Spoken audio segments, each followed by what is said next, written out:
Hiya, so in this English paper piecing tutorial we're going to be looking at how you fussy cut sections or mystery sections within your houses. So the idea when you do sections is that you want to take a part of the motif so that it's difficult to identify what the original motif was. And it can be a little bit tricky to get your head around. But actually when you do, it really comes into its own because you can create kaleidoscope effects and completely different effects to what the original motif was. And it's a really fun, creative way to use every single piece of your fabric. So it'll probably make more sense if I start showing you. But the main thing to remember is that all patchwork is essentially taking a section of a fabric. And the difference when you do it with EPP mystery sections is that you want to take a section in a way that makes it really difficult to identify the original fabric. So if you're going to sew along, then grab your sewing supplies. If you're not sewing along, then grab some snacks and drinks. Then let's get looking at mystery sections. Okay, so the fabrics we're using for the mystery sections are fabrics from the Walk in the Woods collection by Stephanie Thannhauser for Dashwood, because they're fabulous, and they're fabulous as a whole motif, but also fabulous for creating kaleidoscope effects. Okay, so I've zoomed in quite a lot for this so you can kind of see it up close. So if you're sewing along, get your paper pieces, acrylic template, scissors, fabric scissors, and basting needle and thread if you're thread basting. And I'm going to show you it in action. So say we had this fox, and I absolutely love the fox, but I wanted to do some mystery sections fussy cutting in a way that makes it difficult to identify the original motif. And it might be because you want to do like a whole quilt of different styles of fussy cutting using the same print. So you could have the whole of the fox in one block, and then you could use a section of the fox's tail in the other block. So I'm going to show you it in action. Mystery sections are much easier to do if you have a larger motif than your template that you're using. So you can see here that I'm not going to fit the whole of that in. It also works nicely if there's negative space around it. But that isn't to say that you can't still do section fussy cutting with smaller motifs or when the motifs are close together. So whilst it may be easier to choose a larger motif for a smaller paper piece size for doing mystery sections, it isn't impossible or wrong to do it with smaller sizes and closer together. So I will come on to those. So if we're fussy cutting the fox then, and you can see here how I've already done some fussy cutting, I decided that I wanted to create a kaleidoscope effect with the fox's tail. So what I'm going to do is I'm going to place my paper piece on top, and I'm lining up the tip of the fox's tail at the very point of my house template. So I'm then going to go ahead and cut it out, and rather than snip all the way into the fabric, I'm just going to make a tiny snip into the fold so I can just cut around your template with the seam allowance already added for you. Like that, which makes it much easier. And so now I'm going to get my paper piece out ready. I'm then going to work from the wrong side of the fabric. So I've got it, use my template to cut it out. I'm now turning it over and I'm placing the template on the back so I can be sure that I'm getting the point of the tail, or like the base of the tail, at the point of my house. I then let the fabric fold open slightly, and I'm going to slide the paper piece in place, make sure I line it up within the lines on the template. I haven't let go of the paper template, so at this point I'm then going to fold that back, hold the paper onto the fabric and remove the plastic. Again, you can sort of double check here that the point is exactly where you want it to be. And then this one I use my clip, so I'm going to hold it there because I'm not starting to sew at that bit. And I'm going to focus here because this is the point, this is where I'm going to create the kaleidoscope effect. So I really want to make sure that it's nice and crisp, and fold it over and check it here. And you can see it's just taking it right at the very point of it. And actually it's caught a little bit of this one over here, and I didn't really want it to catch any of his face. I'm just going to move it over ever so slightly. And by having a 3/8 seam allowance, although it's no longer straight on the template, it means I've got enough wiggle room with the seam allowance to cut this. So I'm then just going to re-clip it there and refold it here to check that I've got it in the right place. And I'm still ever so slightly off, so I'm just going to move it slightly. And this is why I like using the clips, because you can check the basting before you actually start the basting. Check the positioning, there you go. So you can see there I've got the tail on, and now I've got that point for definite, I'm going to put the clip on there, and then I know that it's now ready to thread baste. I'm going to use my thread and needle, and if you want more details on how I thread baste, then do check out my other videos.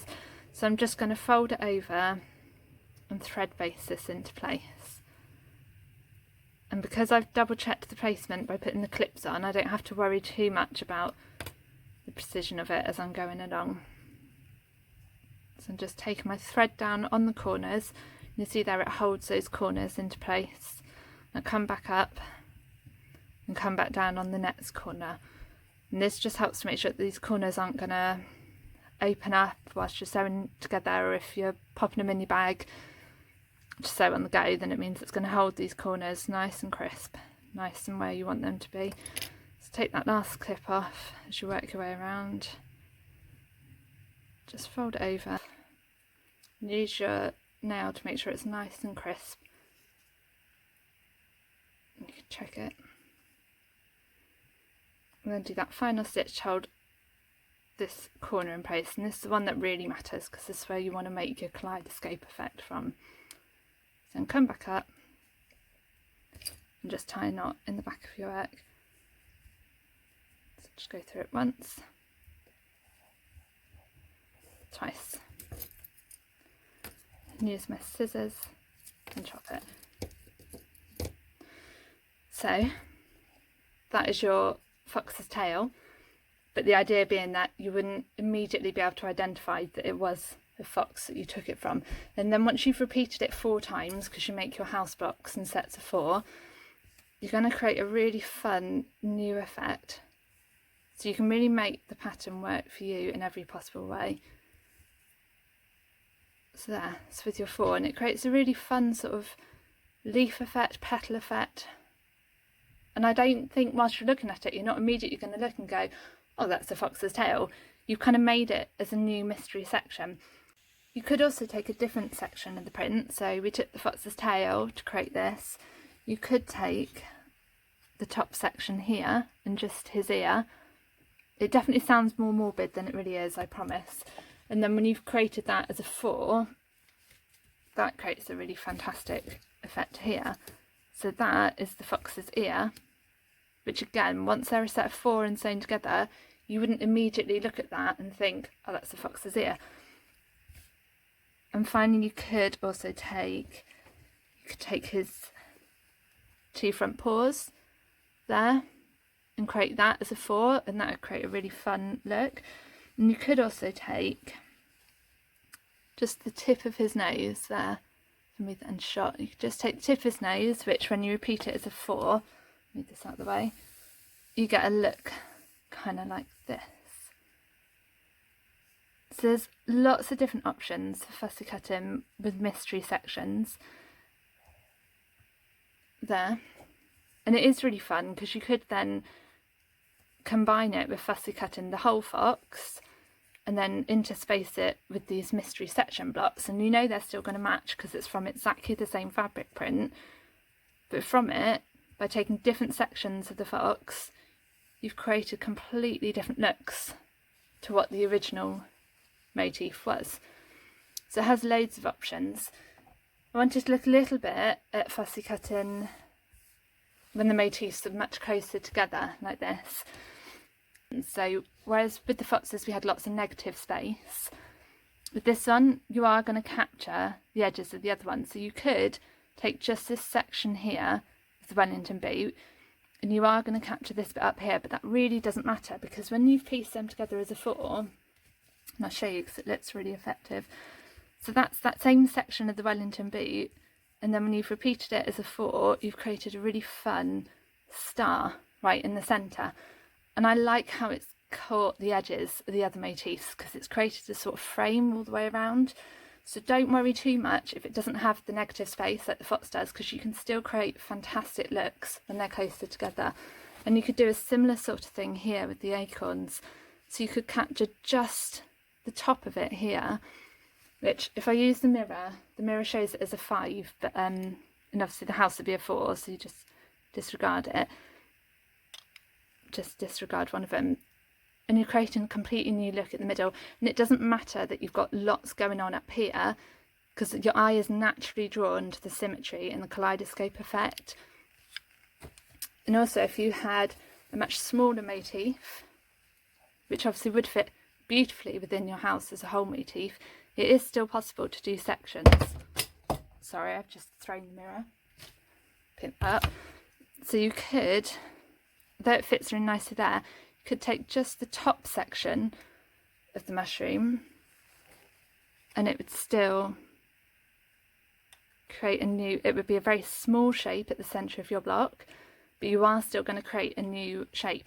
And again, you could take just the base of the mushroom and then you're going to create like a spoke effect right at the centre of your block. Turn it that way. You can see there that it's going to create those spokes coming out, which would look really striking.